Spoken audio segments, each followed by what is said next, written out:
The house felt quieter than usual with Laura away. The sound of the clock ticking in the kitchen seemed to echo louder in the stillness. It was strange how silence could weigh on you. I had always taken pride in being resilient, in holding my world together after David, my husband, passed away. But tonight, as I sat across from Adam at the dinner table, a different kind of emptiness seeped in. Adam had been my anchor over the years, stepping in when life became too heavy to bear. At 36, he had his own life with Laura, his wife of 10 years. They had chosen to live with me after David's passing, a decision I had been grateful for, though it came with its own complexities. Tonight I couldn't stop looking at him. He had David's strong jawline, but his eyes, those warm, steady eyes, were his own, carrying a kindness that often left me breathless. I caught myself sighing, and Adam looked up from his plate. "Julia, is everything all right?" His voice was soft, concerned. We called each other by our first names. It had been that way for years. A choice I had made to maintain a semblance of independence after David's death. It made our relationship feel less traditional, more equal, though sometimes I wondered if that blurred boundaries too much. I nodded, but my throat tightened. A tear slipped down my cheek before I could stop it. "Sorry," I murmured, dabbing at my face. "I didn't mean to ruin dinner." Adam's fork clinked against his plate as he set it down. "Hey, talk to me. What's going on?" His earnestness undid me. I tried to find the words, but they stuck in my chest. Finally I spoke. "I don't know, Adam. I've been feeling lonely. It's been 10 years since David passed, and I still feel so young, so alive. But there's no one," my voice broke. "It's like the world has moved on without me." Adam's face softened and he leaned forward. "Julia, you're not alone. You've got me. Always." The sincerity in his voice stirred something in me, something I wasn't ready to name. I took a shaky breath. "I know, Adam. But it's not the same. I miss having someone to share my life with, someone to touch, to love." The words hung in the air, raw and unfiltered. I regretted them the moment they left my lips, but Adam didn't flinch. Instead, he reached across the table, his hand covering mine. His warmth radiated through me, grounding me and unsettling me all at once. "You're an incredible woman, Julia," he said, his voice low. "Anyone would be lucky to have you. If David were here, he'd—" I pulled my hand back gently, the mention of David slicing through the fragile moment. "Let's not bring him into this," I whispered. Adam nodded, his eyes searching mine. "I just want you to know I see you. I see how much you give, how much you carry. And I'll do whatever I can to make sure you never feel alone." The intensity of his gaze unsettled me. It was as though he could see right through me, past the motherly facade I wore to the vulnerable woman beneath. For a fleeting second I felt the room shift, the space between us charged with something unspoken. I pushed my chair back abruptly, breaking the spell. "I should clean up," I said, avoiding his eyes. Adam stood too, his movements slow and deliberate. "I'll help." Adam had a way of pulling me out of my head. When I shared my loneliness that night, I didn't expect him to take it as a call to action. But Adam had always been the kind of person who wanted to fix things, to make people smile. He started planning outings, dragging me into his world of spontaneity and play. At first I resisted. The years had taught me restraint, a sense of decorum I thought was necessary for someone my age. But Adam was relentless, with his infectious energy and that boyish charm I couldn't say no to. It started small, an afternoon at the park with a frisbee, a late-night drive to stargaze. He begged me not to refuse. "Just try it, Julia," he'd say, his grin impossible to resist. "It's not about age. It's about feeling alive." One morning he walked into the kitchen with a mischievous gleam in his eye. "Get dressed," he said. "For what?" I asked, suspicious. "It's a surprise. Trust me." I groaned, but his enthusiasm was contagious. "Fine. But this better not involve mud or heights." "It involves water," he teased, and I relaxed. Water had always been my element. We drove to the water park, its towering slides glittering in the summer sun.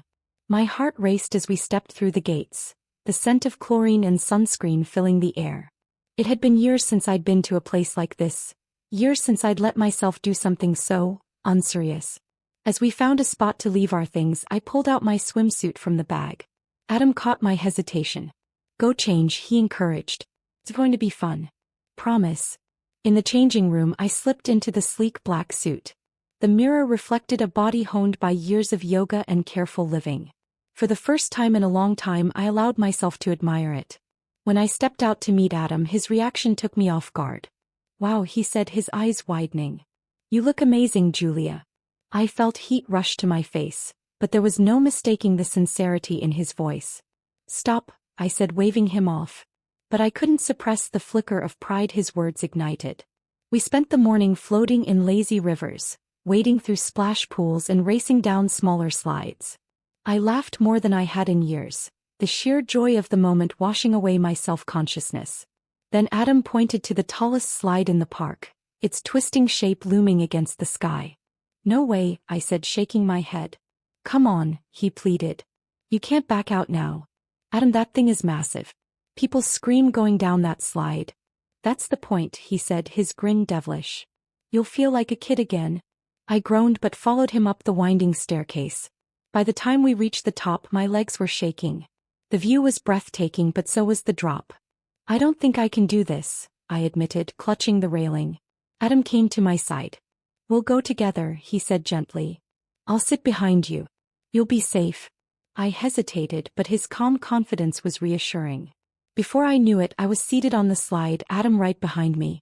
His arms wrapped around my waist, steadying me. "You ready?" he asked, his voice close to my ear. "Not even a little," I said, laughing nervously. "Too bad," he teased, and with a push we were off.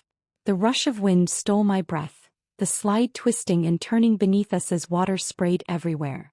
I screamed, but it was a scream of exhilaration, not fear. By the time we splashed into the pool at the bottom, I was laughing uncontrollably. Adam helped me up, water dripping from his hair. "See," he said, grinning. "Not so scary, right?" I looked at him, his boyish smile, the way his eyes crinkled at the corners. And before I could think, he leaned in and kissed me. It was soft, unhurried, but it sent a shock of warmth through me. For a moment, the world around us faded. The noise of the park, the chatter of strangers. It was just us, suspended in that fleeting, perfect moment. When he pulled back, I saw something new in his expression. It wasn't just affection or care. It was something deeper. "Julia," he began, but I placed a finger on his lips, silencing him. "I feel alive," I said softly. His smile returned, but it was gentler now. "Good. That's what I wanted." As we walked away hand in hand, I felt lighter than I had in years. For the first time since David's death, I felt the age of my soul, not the weight of my years. I felt 35, vibrant, hopeful, and free. The rest of the day passed in a haze of laughter and light. We talked about everything and nothing, our connection deepening with every shared glance. By the time we left the park, the sun dipping low on the horizon, I knew something had shifted between us. But for now, I didn't want to question it. I wanted to hold on to this feeling, the thrill of being seen, of being cared for, of being alive. The days after our trip to the water park felt like a dream, each moment with Adam infused with a new, unspoken energy. It was subtle at first. A lingering glance, a casual touch that held more meaning than it should. It was thrilling and terrifying, but I couldn't deny the lightness he brought into my life. One evening, as we sat in the living room after dinner, I turned to Adam with an idea. "I want us to have something that's just ours," I said. He raised an eyebrow. "What do you mean?" "A tradition," I explained. "Something special. Something that makes me feel young and alive, the way I do when I'm with you." Adam leaned back, a smile spreading across his face. "What do you have in mind?" "Something simple. Maybe walking along the beach at sunset." And I hesitated, feeling silly. "And maybe doing something ridiculous like a mosh pit. Just letting go for a while." His laughter filled the room, warm and genuine. "A mosh pit? You've got a wild side, Julia." I shrugged, grinning despite myself. "Life's too short not to have a little fun." "You're right," he said, his tone softening. "I'll make it happen." True to his word, Adam organized everything. That weekend, we drove to a quiet stretch of beach just as the sun began its descent. The air was warm, the waves lapping gently at the shore.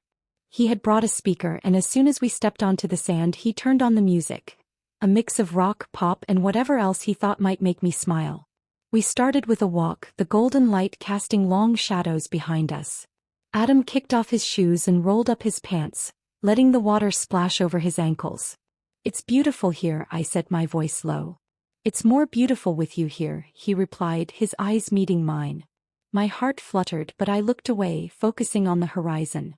When we reached a quiet spot, he turned up the music and grinned. "All right, Julia. Let's see what you've got." I laughed, shaking my head. "You're ridiculous. And you love it," he shot back, grabbing my hands. Before I could protest, he started moving, pulling me into a clumsy, playful dance.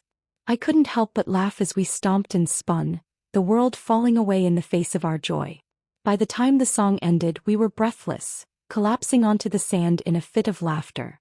As the sky deepened into twilight, we sat side by side, watching the waves. Adam reached for my hand and I let him, the warmth of his touch grounding me. "This is perfect," I said softly. He turned to me, his expression unreadable. "You're perfect, Julia." Before I could respond, he leaned in and kissed me. It wasn't the first time, but this kiss felt different. More certain, more intent. When he pulled back, his eyes searched mine. "Do you like it?" he asked, his voice barely above a whisper. I nodded, unable to find the words. "You're so young, Julia," he said, brushing a strand of hair from my face. "You deserve to be loved. To feel loved." My chest tightened at his words, but I didn't pull away.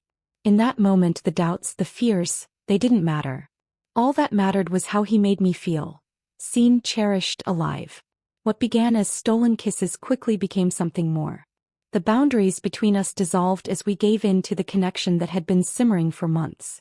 It wasn't planned, and it wasn't something I would have ever imagined for myself. But with Adam it felt right.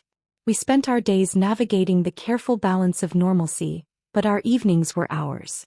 With Laura often at the hospital, the house felt like a secret world where we could be ourselves without fear of judgment. We continued our beach tradition, walking under the stars and sharing our deepest thoughts. Adam had a way of peeling back my layers, revealing parts of myself I thought had been lost to time. In return, I learned more about him. His dreams, his fears, the way he carried the weight of everyone else's happiness on his shoulders.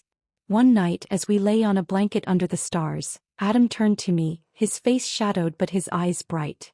"Do you ever think about the future?" he asked. "Sometimes," I admitted. "But it's hard to picture anything beyond this moment." He nodded, his expression thoughtful. "I don't know what the future looks like either. But I know I want you in it." His words sent a jolt through me, equal parts joy and fear. "This can't last forever," I said quietly. "Why not?" he countered. I didn't have an answer. The truth was, I didn't want to think about the end. Not when the present was so full, so vibrant. Our affair became a rhythm, woven seamlessly into the fabric of our days.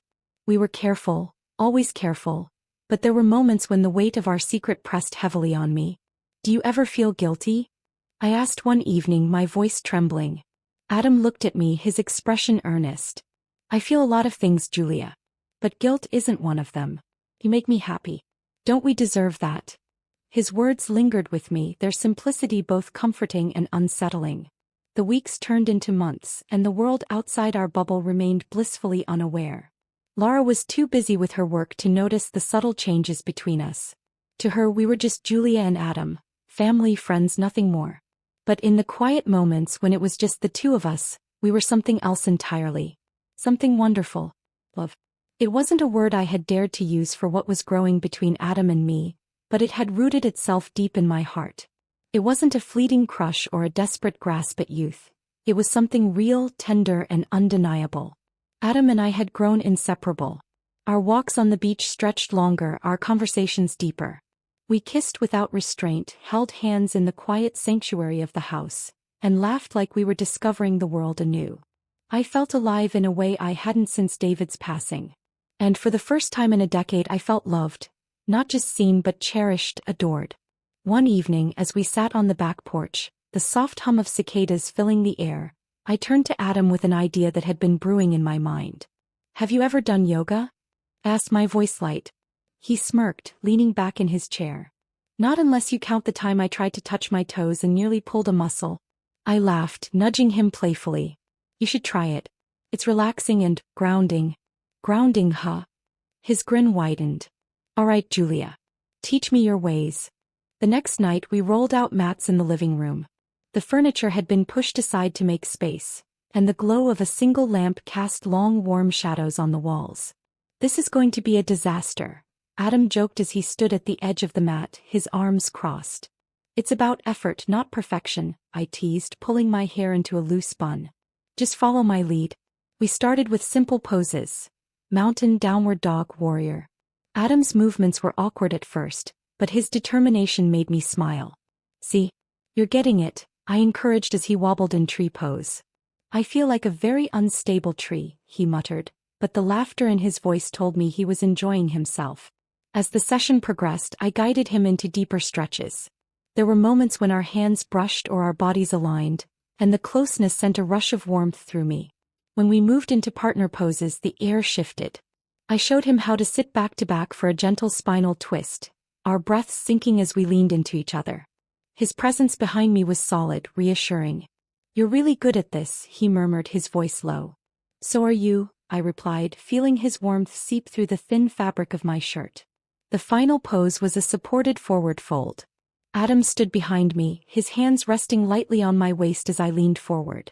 The intimacy of the position wasn't lost on me, and I felt my breath hitch as his fingers lingered just a moment too long. When I straightened, turning to face him, the room seemed to shrink around us. He stepped closer, his hands framing my face, and kissed me softly. You're amazing, he said when he pulled back. And beautiful. I love this side of you. A lump rose in my throat at his words. I cupped his cheek, my thumb brushing the faint stubble there. Adam, I whispered, I never thought I'd feel this way again. But I do. I love you. The words hung between us, heavy with meaning. His eyes softened and he pulled me into his arms. I love you too, he said, his voice steady. Our yoga nights became a ritual, a sacred time for just the two of us. We laughed through the clumsiness, found quiet solace in the stretches, and let the closeness bind us even tighter. Our secret felt both thrilling and terrifying. There were moments when guilt tried to creep in, when Lara's absent smile at dinner reminded me of the trust we were betraying. But with Adam it all felt worth it. One evening, as we lay side by side on our mats, staring at the ceiling, he reached for my hand. Do you ever think about what this means? He asked, his tone serious. All the time, I admitted. But I try not to dwell on it. I just want to enjoy what we have.